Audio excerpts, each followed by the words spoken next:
É, Antes ainda de entrar no aviso de São Cristóvão, gostaria de falar algo que eu disse que eu ia dizer depois, né?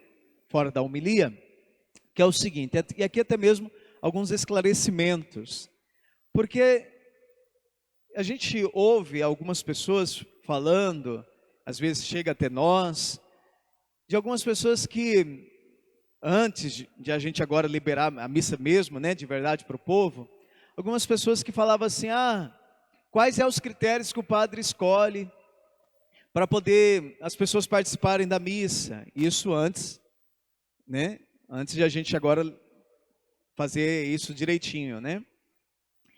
As pessoas que cantam, é sempre as mesmas, os que ajudam, é sempre os mesmos. Às vezes tem esses questionamentos e às vezes as pessoas, em vez de se esforçar para poder compreender e entender o porquê que está sendo sempre os mesmos, não. Elas às vezes exigem um direito que, na verdade, esse direito, por enquanto, não tinha sido lhe dado, né? Porque todos estavam impedidos de vir à celebração da Santa Missa. O que eu quero dizer? O Ministério de Música, por exemplo.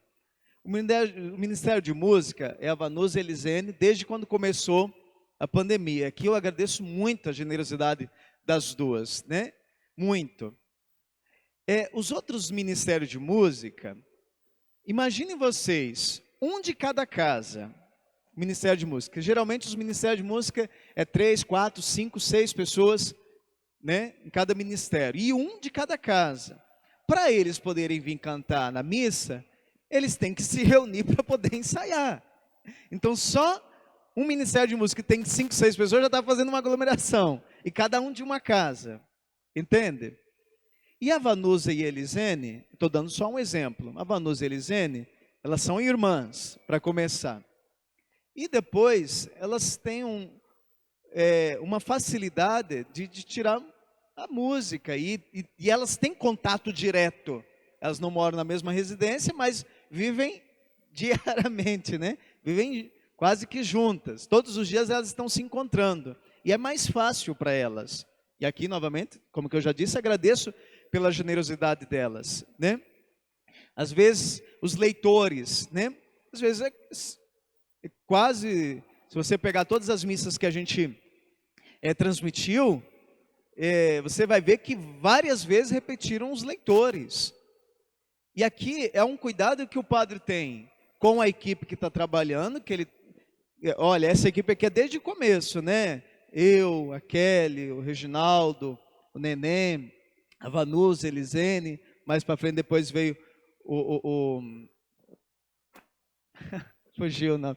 O Anderson, desculpa. O Anderson também ajudou muito a gente aqui. Depois, quando a gente estava arrumando o som, ele vinha direto aqui com a gente também. Então, a gente tem contato direto com essas pessoas. E aí tem uns leitores também que a gente tem contato direto. Se a gente começasse a fazer rodízio de leitores, rodízio de pessoas para poder servir, ia colocar em risco a mim, a toda a equipe e, por consequência, outras pessoas. Porque o atendimento na secretaria paroquial, por exemplo, de confissão, continua. E lá na confissão a gente consegue ter esse distanciamento, né? Mas a gente tem que se cuidar, entende? Então é por isso que às vezes você vê a mesma pessoa. E algumas pessoas, infelizmente, não compreendem isso. E aí começam as injúrias, as calúnias, né? Os falatórios, mas o coração muito duro. Não que eu me importe com isso. Eu já disse para vocês que eu não me importo nem um pouco com aquilo que os outros falam.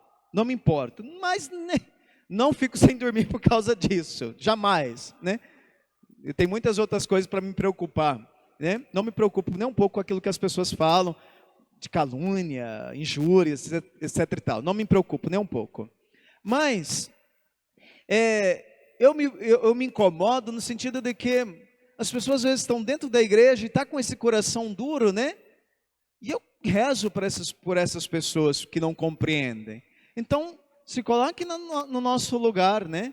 A gente quer cuidar da vida de todos, no sentido de o cuidado, né, da saúde do outro, mas a gente preza aqui também pela nossa equipe, que está aqui sempre à frente.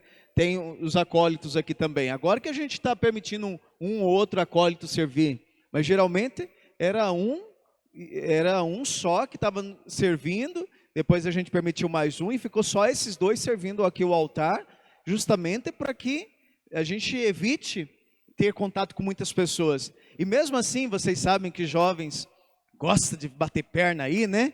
E aí, às vezes, eu tinha que chamar a atenção de um ou de outro, para que parassem de ficar batendo perna na rua aí, porque poderia aí pegar, eu ia pegar toda a equipe também, né? Transmitir para todo mundo. Também tem esses que estão servindo no altar, também tem que ter os devidos cuidados, né?